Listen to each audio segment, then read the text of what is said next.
ይህ ማይክል አስትሮሎጂ ነው። ዛሬ ጨዋታው ስለ ውቅያኖሶቹ ስለ ፓይሲስ ነው። የፓይሲስ ልጆች የሥራ ሙድ ዝም ብሎ ለወርሃዊ ደሞዝ መራወጥ እንዳይመስላችሁ። ጨዋታው እንደ ጥልቅ ውቅያኖስ ሄቪ ነው። እነዚህ ሰዎች ከላይ ሲታዩ የተረጋጉ ቢመስሉም ውስጣቸው ግን እሳት የሆነና ማንም አይደርስበት የመፍጠር አቅም ክሪኤቲቪቲ የያዙ ልዩ ፍጥረታት ናቸው። ስሙኝማ፣ ለፓይሲስ ሥራ ማለት የነፍስ ጥሪ ነው እንጂ የኪስ ማሞቂያ ወይም የገቢ ምንጭ ብቻ አይደለም። ለቁስና ለብልጭጭ ነገር ከሚጨነቁት ሰዎች ተራ አይሰለፉም። የእነሱ ዋና ቫይብ ለስሜታዊ እርካታና ሰውን ለመርዳት ነው። መሳሪያቸው ምንድነው ቃላችሁ? ማንም ሊደርስበት የማይችል ገደብ የለሽ ምናብ ኢማጂኔሽን እና ጥልቅ የሆነ ርኅራሄ ኮምፓሽን። እና የቢሮ ፖለቲካ አሰልቺ ሕግና ደረቅ አለቃ አይመቻቸውም። እነሱ የሚፈልጉት ነፃነት ነው። ሙዚቃ፣ ስነ ጥበብ ወይም ፈጠራ ላይ ሲሆኑ ነው የሚያብቡት።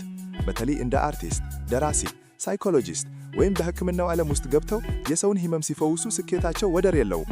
የእነሱ የስኬት ምስጢር ሎጂክ ብቻ አይደለም፣ ነገሮችንና የሰዎችን ስሜት በኢንቱዊሽን ቀድሞ የመረዳት ልዩ ስጦታ ስላላቸው ነው። ለፓይሲስ ቤተሰቦች ምክሬ ይሄ ነው። እናንተ ዓለምን የምታዩት በሌላ ልዩ መነጽር ስለሆነ የሌሎችን ፈለግ ትታችሁ የራሳችሁን ሕልም ተከተሉ። ያኔ ነው የምትነግሱት። ይሄ ገና የጨዋታው መጀመሪያ ነው። ሌሎች እሳት የሆኑ የአስትሮሎጂ ትንታኔዎችንና ሙሉ መረጃዎችን ለማግኘት አሁኑ ነው ዩቲዩብ ላይ ማይክል አስትሮሎጂ ብላችሁ ሰብስክራይብ አድርጉ። ቤተሰብ እንሁን፣ እንዳያመልጣችሁ።